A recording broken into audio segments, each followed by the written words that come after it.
서울 창업 허브와 함께하는 성공 창업 준비 매뉴얼 교육과정 23회차를 시작하겠습니다. 자, 23차 시 공부하도록 하겠습니다. 자, 계속 강조를 하지만 시장 조사의 첫 번째는 목표 고객 결정하는 거 배웠죠. 그다음에 이 목표 고객의 시장 규모가 얼마인지, 목표 고객의 시장 규모를 추정하는 두 가지 방법을 배웠고요.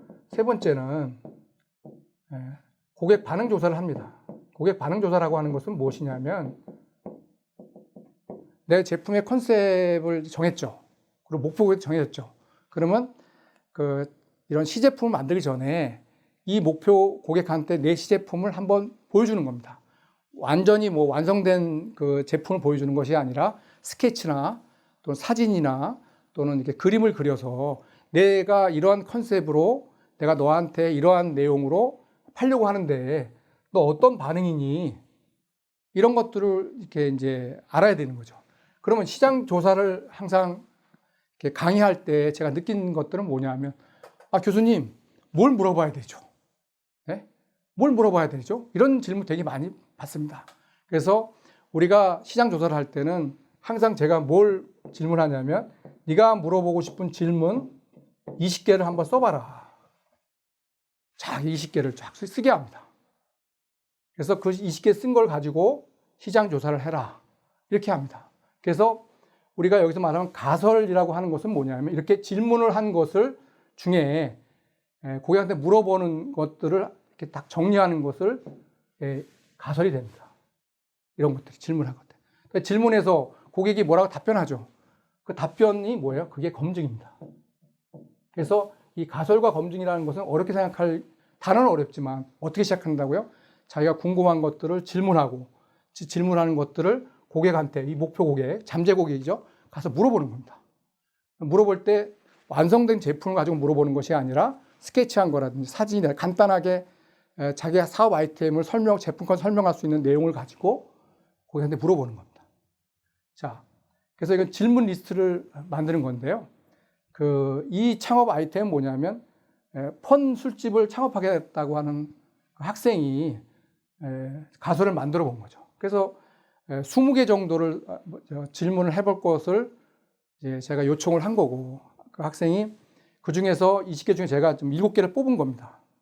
그래서 한번 여러분 시장 조사라고 하는 것들이 어떤 건지를 조금 이해하기 쉽게 하기 위해서 이 친구는 내가 고객한테 물어보고 싶은 것이 20개인데 그 중에 7개 뽑은 거거든요. 첫 번째 제일 궁금했던 것은 뭐냐면 술집 창업을 한다면 몇 층에 위치해야 술집 오기가 편할까요? 그렇죠.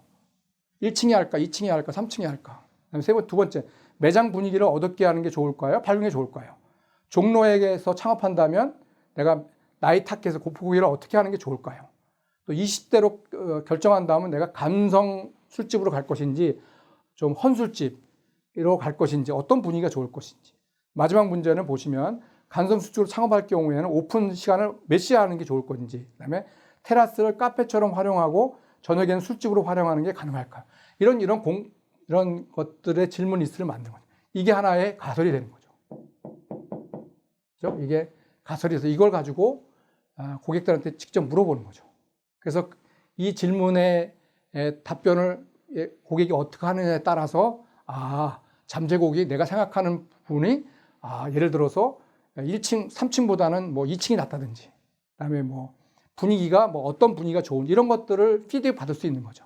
그것을 마케팅에서는 PMF라고 합니다. PMF. 이게 프로덕트. 이게 마켓. 이거는 피트입니다. 피트. 그래서 이게 뭐냐면 프로덕트는 제품의 컨셉입니다. 이 마켓은 목표 고객이죠.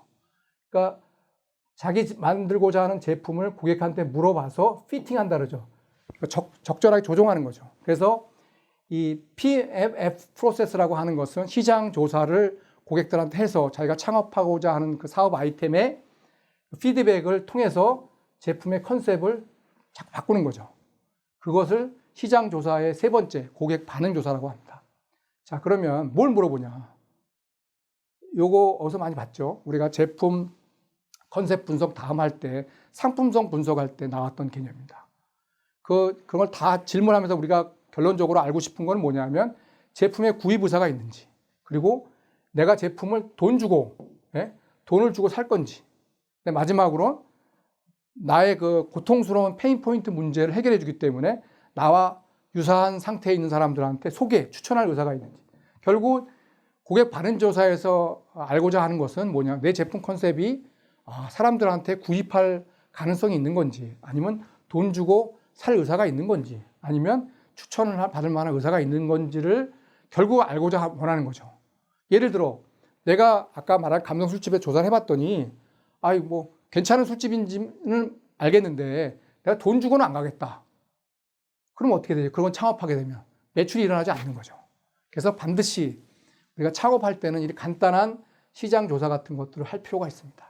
그리고 이걸 공부할 때마다 창업하는 분들이 저한테 계속 질문한 게 뭐냐면 교수님, 지금 창업을 사업계획 써가지고 정부 자금을 받으려고 하는데 이런 시장 조사가 이게 사업계획서를 정부 자금을 받는데 어떤 유용성이 있느냐, 이런 질문들을 되게 많이 했어요. 시장 조사 없이 제품 컨셉만 잘 만들어서 사업계획 잘 쓰면 굳이 우리가 시장 조사를 할 필요가 없지 않느냐. 시장 조사는 나중에 정부 자금을 받은 다음에 내가 마케팅을 하면서 하면 되지 않는다는 얘기를 되게 많이 했습니다. 안 그렇습니다. 지금 제가 다음번에 설명드린 건 뭐냐면 이 고객 반응 조사를 사업계획서상에 기록을 하고 표시를 해서 정부 자금을 받은 성공한 사업계획서를 설명하려고 합니다. 자, 한번 보시죠. 낮장 카페의 얘기인데요. 목표 고객 시간에 설명한 그 사업 아이템입니다.